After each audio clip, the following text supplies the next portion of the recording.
Good morning, everybody, and welcome to this leadership episode of 30 Minutes to President's Club. My name is Armand Farouk, and I'm here with my co-host, Nick Sigelski, and we're back in studio with KD. He has run over 4 $100 million sales orgs, 2 unicorns, and he is currently the CRO over at Finally, and has probably put on the single most tactical episode on hiring we've ever done. Nick, why should people listen? So there's a couple different things you're going to get from Katie about how he thinks about hiring. One, you're going to learn why he tells applicants the questions he's going to ask in the interview in advance.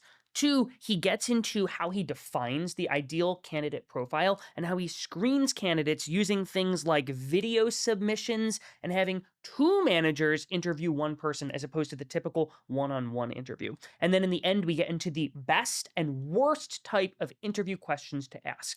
Phenomenal episode about hiring.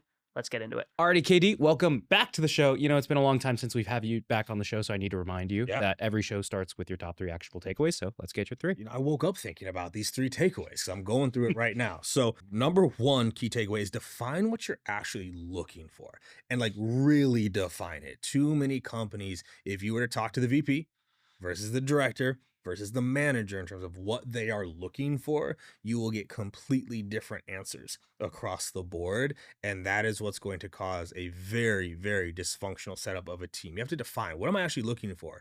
Both in terms of experience, culture, but then also going into number 2 is the characteristics. So you have to define what you're looking for, and then you actually have to make sure that you are screening for characteristics, not just experience. Too often people are like, oh, they've got 5 years experience over here, they're going to be great. And like, I use the word experience as code word for we can't train you.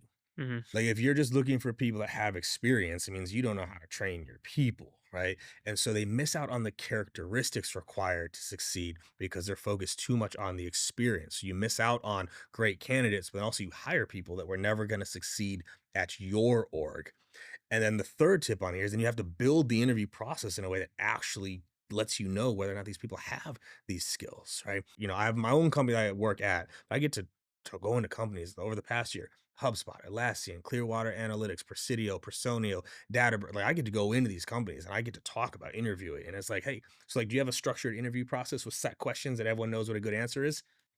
Oh, right. So then the process doesn't even match what you're looking for. So those would be my big 3. Define what you're looking for, characteristics over experience, and then a process that actually can screen for what you're looking for. Well, you got so excited, you gave us all 3 takeaways in the first one. Right. I want to zoom in on the definition of what, I guess, good looks like for the profile that you're looking for. And one of the things that I've been confused about in the past is if I think about if I were hiring a rep, what I would want a rep to be, I think of someone who is Superman or Superwoman, right? And I'm thinking of someone who's going to freaking knock it out of the park and teach me. And then I look at what we're actually able to pay. And I'm like, those things don't always match up. When you're thinking about the definition, how do you reconcile those things? And maybe you could give me an example of what a good definition looks like versus a bad definition. If we talk about, you know, what you can pay versus what you can get, that actually only applies to experience. It does not apply to characteristics. Yeah. So if you can't pay much, then you can't pay for experience. So you have to be focused heavily on the characteristics that lead to success. And y'all know this, I'm very granular with things. So even like, oh, I want Superman. Okay. Well, what does that actually mean? Right. What are the characteristics of Superman? That could be fearless, infallible, unbreakable, bounces back easily, strong, confident. It's defining the characteristics of what that actually looks like. You can pay for experience, but you can find the characteristics of the people. No company I have worked for has ever paid top dollar in the market. In fact, quite often, we've almost always been on the lower end when I joined. So it's like I pay for experience, but you can get characteristics at any level. So you gave me a couple characteristics that you might look for. What does a bad definition sound like? Oh, goodness. So people like confidence. I'm looking for a confident rep. That's it. Cool. The hell does that mean? Actually, I'm gonna ask you all to do this. You're gonna write this down. Then you're gonna read it. Okay. You're gonna write Pressure's this down, on. right? Uh-oh. Very, very common characteristic that people look for in salespeople is grit. I want you to write down your definition of grit. All right. Nick, what do you got? How do you define gritty? So I wrote down 3 things. 1, someone who's gritty, they exhibit discipline. They're willing to do what they don't want to do, even when they don't want to do it. Okay. In addition, they're able to navigate adversity. They take punches and they keep getting up. Someone who falls down 7 times, gets up 8. They lose, they get up. They lose, they get up, and they keep going, even when things get really, really hard. When someone gets rejected for the 5th time, they get resourceful. Now, real quick notice, 2 different definitions of what gritty means, which would require different types of questions to be asked to screen for it.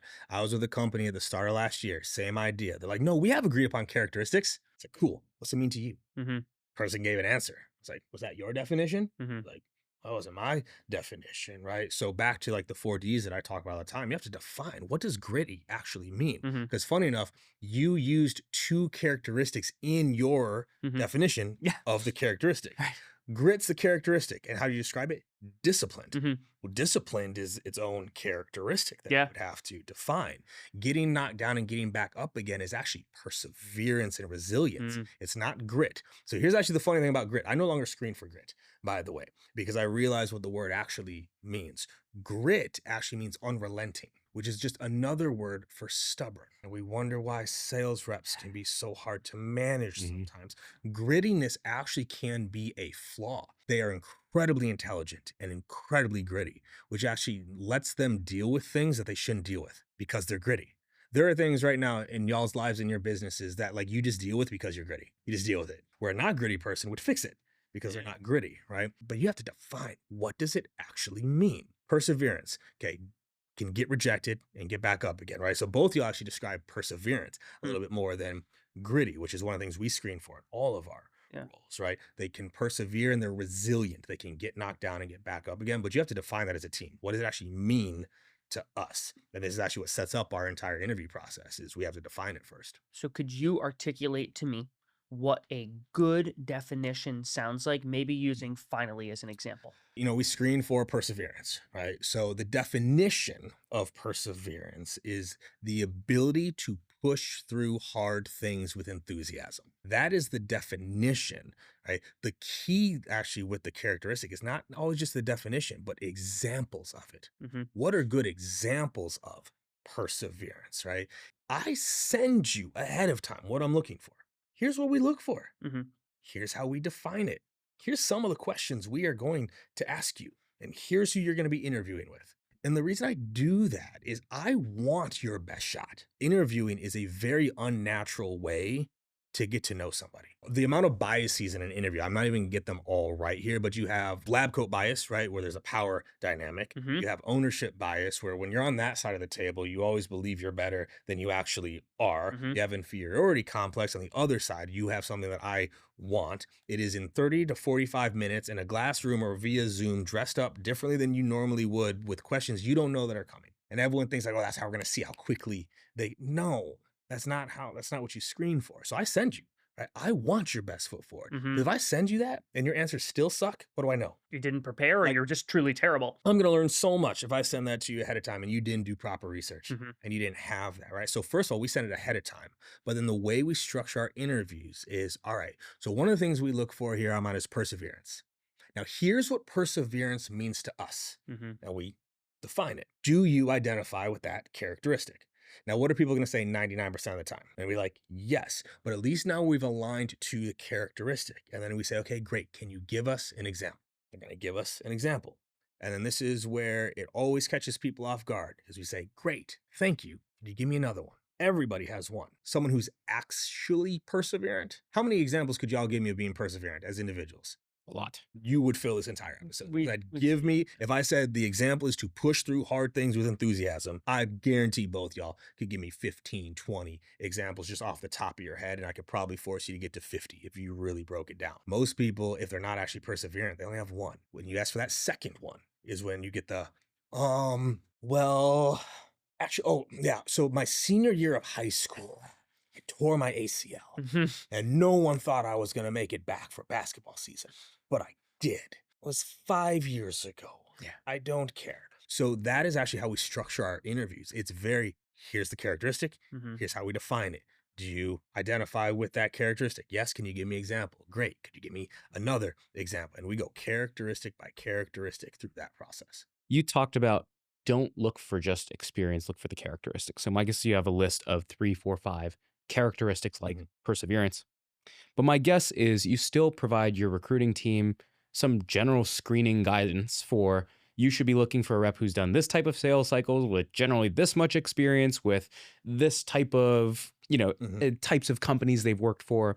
How do you balance looking for characteristics with also coming up with screening criteria for the right profile for the job? Hmm. I don't balance them. Balance creates the idea that they're even, Mm, right? That there's an even weighting. I am heavily weighted on characteristics first. Then there's the experience. So I don't treat them as a balance because you might have all this experience, but if you don't have the characteristics, I don't hire you. So there's characteristics, but then on the experience side, the biggest things, funny enough, are actually just speed. That's one of the most important things that I screen for from an experience perspective is how fast were your deals previously? Hmm. And this goes both directions. If I'm hiring for an SMB rep where the sales cycle is 30 days or less, mm, and your previous cycles were 6 months, Mm-hmm. it's a yellow flag, not red. Red means you don't hire. Mm-hmm. Period. That's a red flag. So the thing I'm looking for is similarity in speed and similarity in process. So sales cycle is one, and then channel is number two. Were you an inbound rep applying for an outbound role? Were you an outbound rep now applying for an inbound role? Those are the two main things that I'm looking for. I don't care hardly at all about industry. I'll give it some weight, but sometimes it's almost like a down point. So those are the main things I screen for. But I talk about this actually in the Sales Leadership Accelerator is it doesn't mean don't hire them. Their ramp's just going to take a little bit longer. There's some nuances they're going to have to learn and figure out. Similarity, if it's a 6 month cycle coming to 30 days, their ramp is going to take a little bit longer because there's some things they haven't done there before, but we've caught that in the interview process. So I already know going into onboarding, hey, when you're working with Nick, he's going to need to really focus on the speed of this sale. Like he's used to having multiple follow-up calls, multiple Mm-hmm. decision makers. I can guarantee you're gonna have to work with him on asking for the business today. It's like that type of thing. So that's what I'm looking for in experience. What about company size? So you're at a Series B company now, I Mhm. believe, Yep. and you probably see people who are coming from Oracle or Salesforce or SAP, Mhm. big established companies with tons of resources. Mhm. Historically, that was a red flag for me selling in the early stages. Do you give that any weight? For a rep, not really. For a manager and leader, yes, I put a Mm, lot of weight there because at a rep level, it really is still you day to day doing what needs to be done. Because everyone gives, I actually think, too much weight to like, oh, when you're calling from Salesforce, like everyone knows who you are, so it's easier. yeah. Mm-hmm. I think only like 40% of sellers at Salesforce hit their quota. So let's just be very clear. Like it's not the layup everybody Hmm. thinks that it Right. is. What happens at a lot of those bigger companies is they're not doing true outbound and they say they are. They're doing outbound to the base. Mm-hmm. That is very different. That is a Yeah. different process Got that it. I am screening for. It's the managers and leaders that I have a bigger problem generally coming from a big company with resources Mm, down because we talked about it in another episode, the weekly wiggle. You got to build this for me. Yeah. Whereas at Oracle Salesforce, that wiggle may already be defined and you've got an enablement team that's bigger than our sales team. That's where it tends to be a little bit of a more of a yellow to red flag. And then also back to speed, right? yeah. I make decisions fast, y'all. I change my mind frequently. You can't do that at some of those big companies. So they're not used to the speed at the leadership level. Big company for a rep, I don't care about that much. I'm still looking at speed. I'm looking at process. I'm looking at deal size. It's the manager level that I'm a little bit more concerned. Yeah, I think about when I was hiring early stage reps at Pave, I would be like, oh God, like this SAP rep. Literally, like there's no way they're going to be able to adapt to our speed and our sales process. But the reason for that is they were quarterbacking deals and they had a million sub AEs and sales engineers. And I'm like, no, you're running your own demos. Like you're Right. probably going to be implementing the customer half the way. And so it was less the fact that they were at a late stage company, Yeah. and it's the fact that a late stage company has so many more resources, and that's what changes the sales process for them. Process was different. They had a sales engineer and a sales onboarder and this, that, and the other versus someone else like, no, I run my own thing. So let's talk about the interview process Mhm. itself. So you have your list of characteristics, you have general things you're looking for. What are the common ingredients in a good interview process? So there's the screen, right? And my recruiter is screening for one of like the key characteristics. Everyone you talk to, because most screeners, they're only doing it on experience. Oh, they've been so it's Mhm. like, no, no, no. I want you to ask them about perseverance. You have to pass that test before even getting up. It depends on the volume of applicants as well. So when it is a company or an employer market where there's a lot of candidates available, almost always I have some level of exercise very early on. One of Mhm. my personal favorites is video. Apply, send in a video.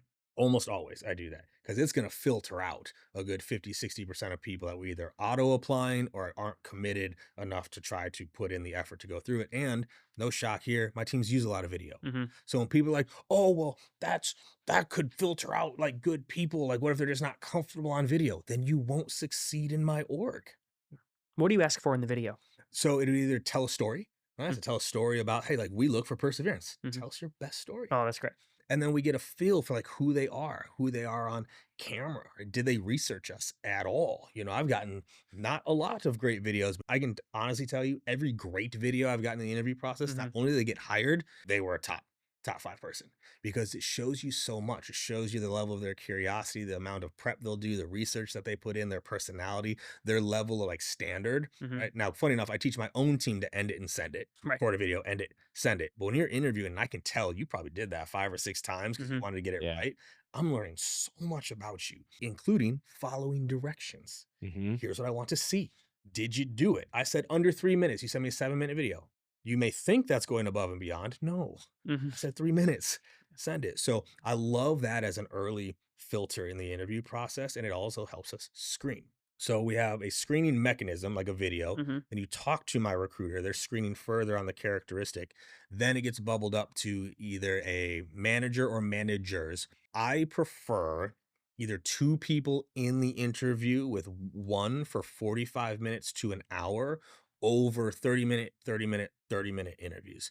It is almost impossible to really do a great interview in 30 minutes. It just is. When you get pleasantries out of the way, you're already down to 25.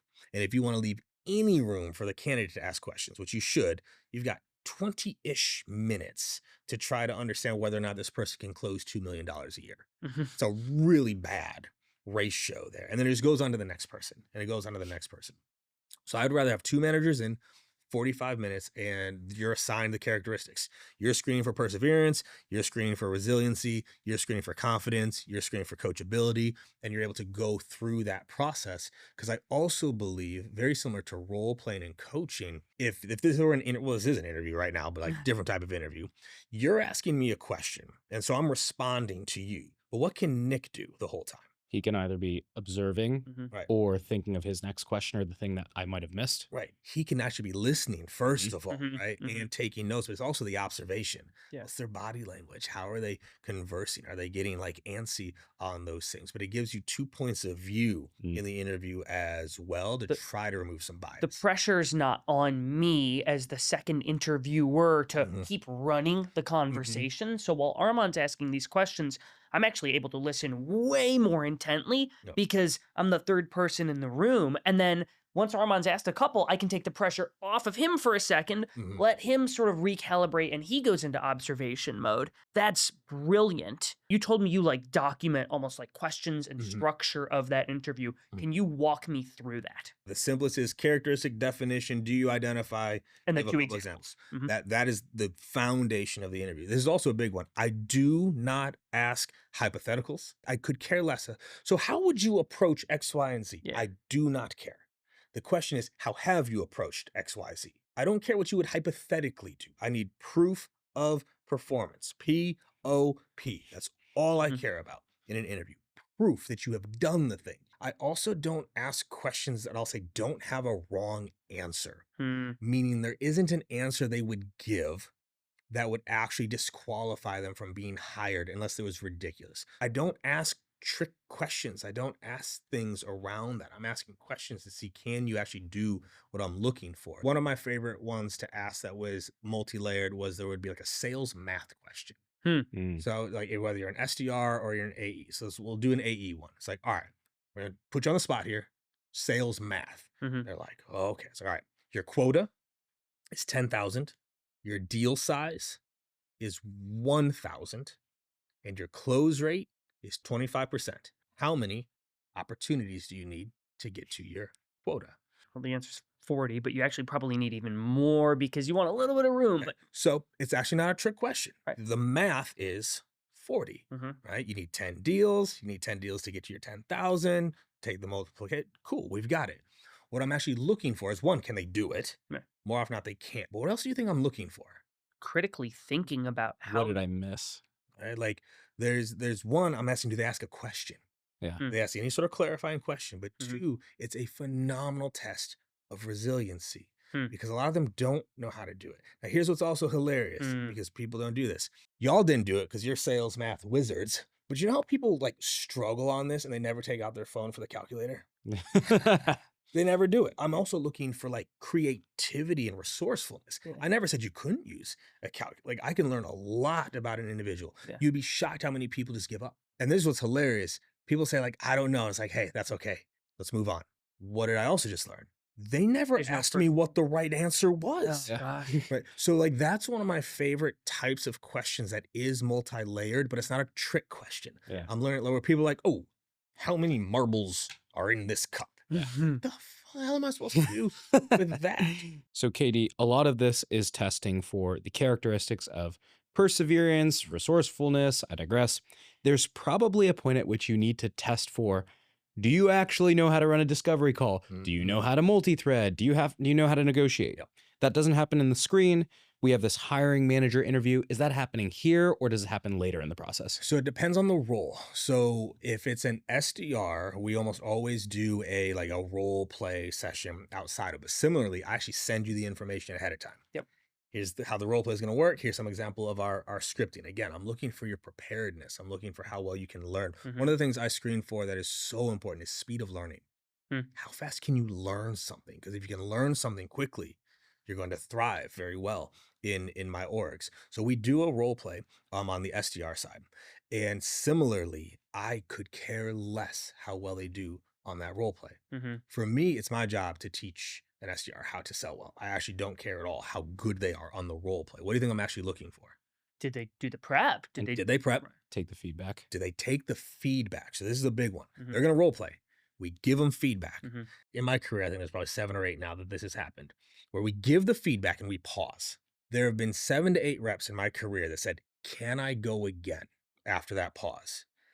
Every single one of them became a top performer. Because what does that show? If we just did the role play, I was like, okay, so I liked this. Our pace was a little bit accelerated and we missed the chance to dive into that objection. And the rep goes, all right, can I go again? Phenomenal. But when we give the feedback, one, I'm listening for that. How do they take the feedback? This is also why 2 people are powerful. I'm delivering the feedback, but Nick is watching, Mhm. right? Of okay, am I taking notes? Did I write the feedback down? Or did I go, okay. And then we say, let's do it again. So I always do 2. Mhm. I'm looking for speed of implementation. I just gave you this feedback.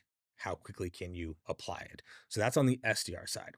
On the AE side, we have them walk us through recent deals. Okay? Walk me through your most recent deal, start to finish.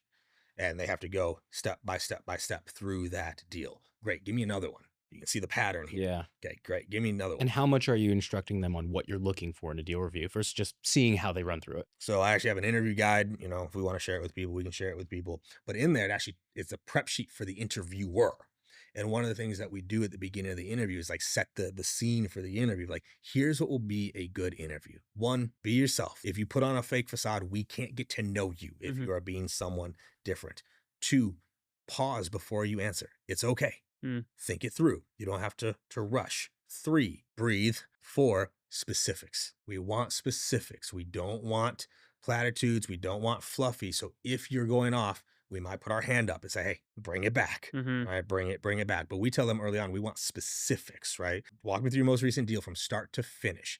How you sourced it, Mhm. how you ran discovery, what you did in the demo, how you closed it, and what that looked like. For managers, one of the things I look for in managers is the ability to solve problems. So walk me through the most recent problem you solved for your team. What was the problem? How you identified it, how you issue diagnosed it, how you solved it, and what the end result is. So I'm telling people what I want. Mhm. I think it's actually one of the most overlooked interview styles is that you have people guessing what it is you want, and you wonder why you don't get good answers. I'm telling you what I want because then I know if the answer is good or not. So those are examples of I have to like walk things through, but also on the management side, we do a lot of work. And by the way, do you think we practice interviews?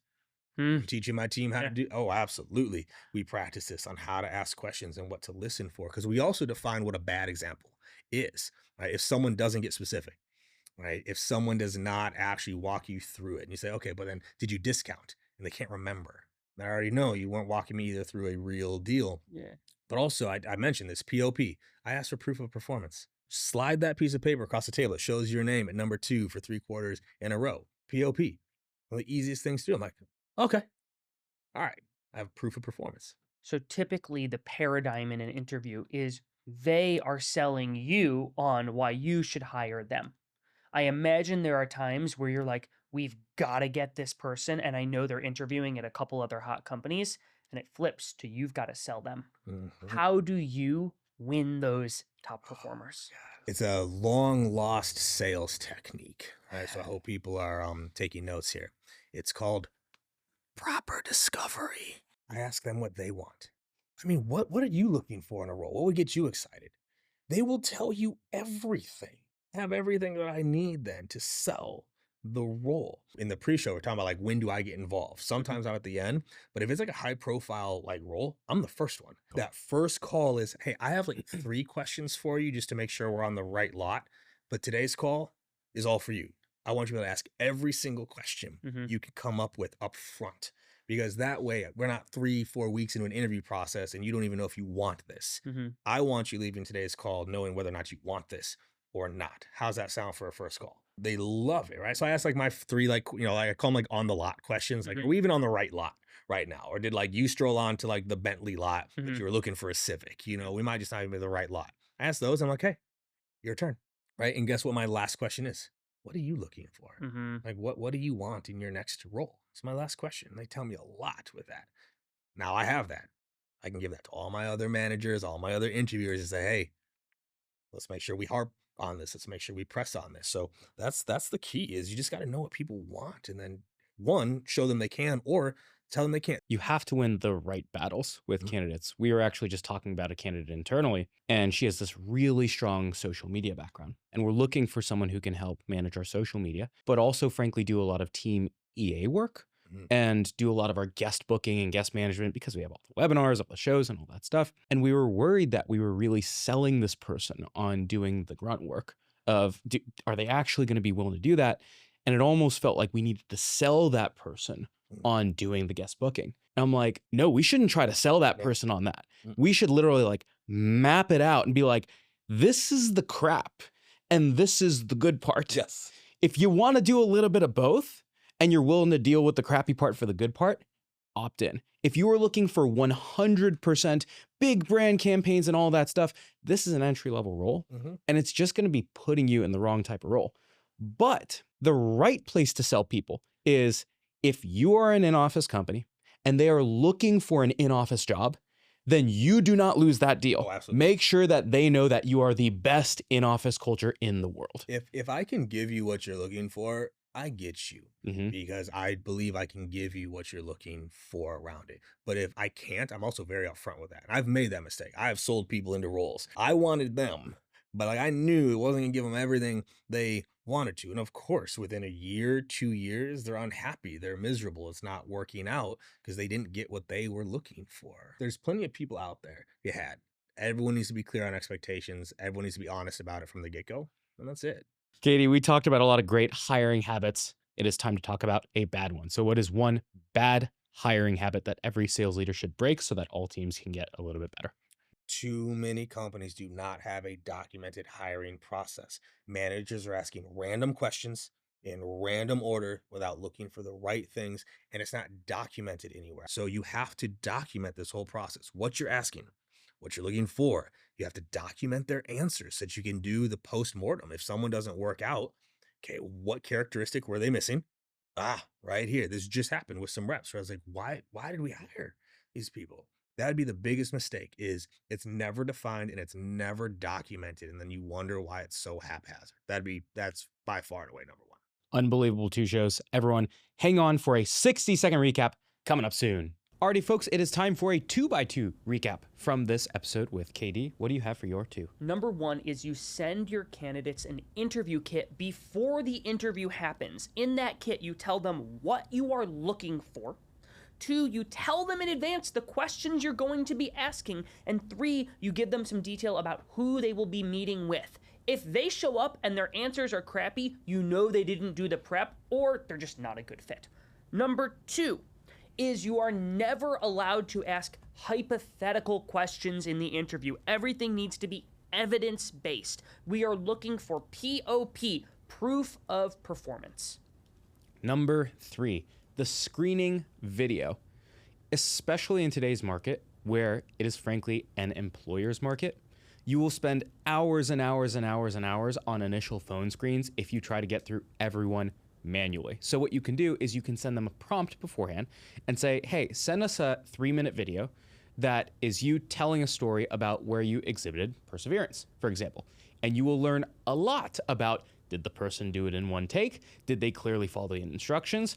And frankly, are they able to present themselves in a way that you'd want them to present themselves on a sales call? And then lastly, number 4, one of the tests that Katie walked us through to test for sales acumen is having a rep walk through a recent deal review, where again, you're gonna map them through the framework of what is important to go through in a deal review. And then they will walk through every single step of how they sourced the deal, ran discovery, ran the demo, and ultimately closed the deal. And then from there, you can jump right in and make sure that you're asking questions almost as if you were doing a live deal review with one of your reps. Alrighty, Nick, how can people help us out? Honestly, I learn so much in these episodes. These are the ones where I'm sitting here, I'm like, wow, I could do 47 more interviews with KD. But there are going to be links in the show notes to this, to all of the episodes we've done with him. If you've not connected with him on LinkedIn or checked out some of the stuff that he does in terms of helping leaders upskill, he is, probably top 3 people that I've learned from in my sales career. So, KD, thank you for joining us, folks. We'll see you next week on 30 Minutes to President's Club.